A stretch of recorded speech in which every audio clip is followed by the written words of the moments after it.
سلام. در آموزش قبلی با اهمیت دیتا و همچنین اینکه چرا ما نیاز داریم به نرم افزار اکسل تا بتونیم داده های خودمون رو تو اون ثبت بکنیم صحبت کردیم.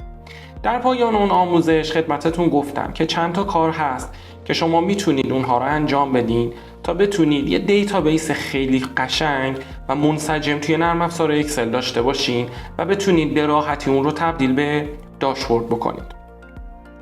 همونطور که خدمتتون گفتم اهمیت اصلی نرم افزار اکسل به خاطر کاربرپسند بودن و راحت بودنش توی دسترسی و ثبت داده هاست. به علاوه این که قراره با 3 تا قانون، 3 تا الزام و 1 اولویت بتونیم داده هامون رو خیلی راحت تر مدیریت بکنیم و اونها رو به گزارشات تبدیل بکنیم.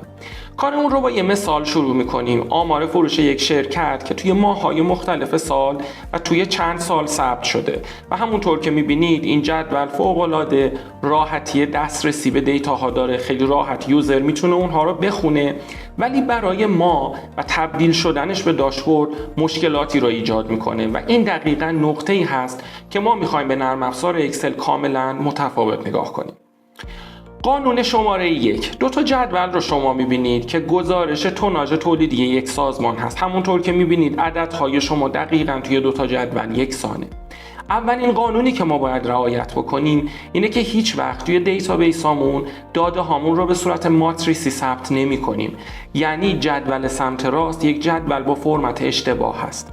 اگر شما این جدول رو وارد نرم افزار پاور بی آی بکنید، حتما باید توی گام اول داده‌تون رو تمیز بکنید تا بتونید به اون گزارش مد نظر خودتون برسین. پس قانون اول ما چیه؟ این که ما زمانی که داریم داده ها رو توی اکسل ثبت میکنیم ماتریسی ثبت نمی کنیم و توی جداول خودمون توی سر ستون ها عناوین داده ها رو قرار میدیم و در ادامه توی ردیف ها یا رکورد ها داده ها رو میایم ثبت میکنیم. قانون شماره 2 جدا سازی داده ها از همدیگه است. همونطور که میبینید توی جدول سمت راست توی ستون دوم شما ترکیبی از ماه و سال رو کنار هم دیگه میبینید و شما برای تبدیل داده های این جدول به گزارش قطعاً به مشکل برمیخورین و باید اول جدولتون رو به فرم سمت چپ تبدیل بکنید تا بتونید ازش گزارش رو بسازین. پس چقدر بهتره که وقتی داریم جدولمون رو درست میکنیم این قانون رو در نظر بگیریم. هر کدوم از فیلدهای شما مسئول نگهداری یک نوع داده هست. ما توی سرستون هامون عناوین داده هامون رو قرار میدیم و هر ستونی مربوط به یک عنوان داده میشه. قانون شماره 3 در مورد عدم استفاده از داده های اضافی یا به نوعی افزونگی داده هست. جدول سمت راست رو ببینید. شما علاوه بر اینکه توی هر ردیف اومدین تاریخ رو ثبت کردین، به صورت مجزا 1 بار سال و 1 بار ماه رو هم ثبت کردین. شاید در وهله اول این داده اضافی اشکالی نداشته باشه، ولی زمانی که حجم داده های شما زیاد میشه اکسل شروع میکنه به هنگ کردن، بستن فایلای خودش و شما رو مجبور میکنه تا فایلاتون رو چند تیکه بکنید. ولی اگر ما بیایم جدولمون رو مطابق با فرمت سمت چپ درست بکنیم، مطمئن باشین که میتونیم در زمان خودش انواع گزارشات زمانی مثل ماه، مثل سال، مثل فصل رو درست بکنیم با توجه به اینکه شما داده رو توی این جدول نداریم ولی راهکارهایی برای این موضوع وجود داره. پس این شد 3 تا قانون اصلی که باید برای این موضوع در نظر بگیریم. 3 تا الزام خیلی مهم داریم، یعنی 3 تا کاری که شما تحت هیچ شرایطی توی اکسلای خودتون، توی دیتابیس های اکسلی خودتون نباید انجام بدین. فرض کنید شما 3 تا رکورد داده دارین. جدول بالایی رو ببینید.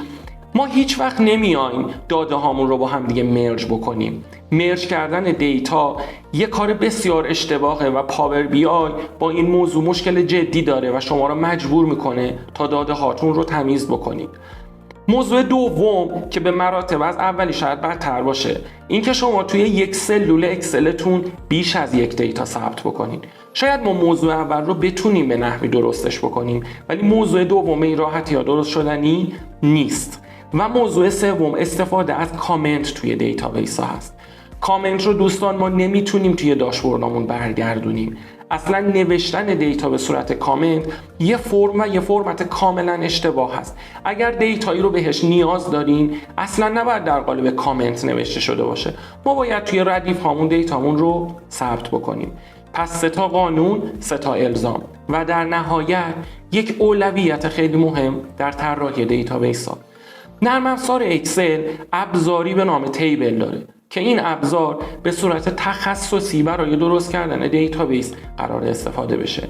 تصویر رو ببینید، شما 2 تا جدول دارین، ظاهراً با هم یکی هستن، ولی در عمل جدول سمت چپ با ابزار تیبل درست شده و جدول سمت راست اصطلاحاً با رنج ایجاد شده. ما تمام تلاشمون رو میکنیم که در کنار اون قوانین و اون الزاماتی که خدمتتون گفتم جداولمون رو حتما با ابزار تیبل استفاده بکنیم.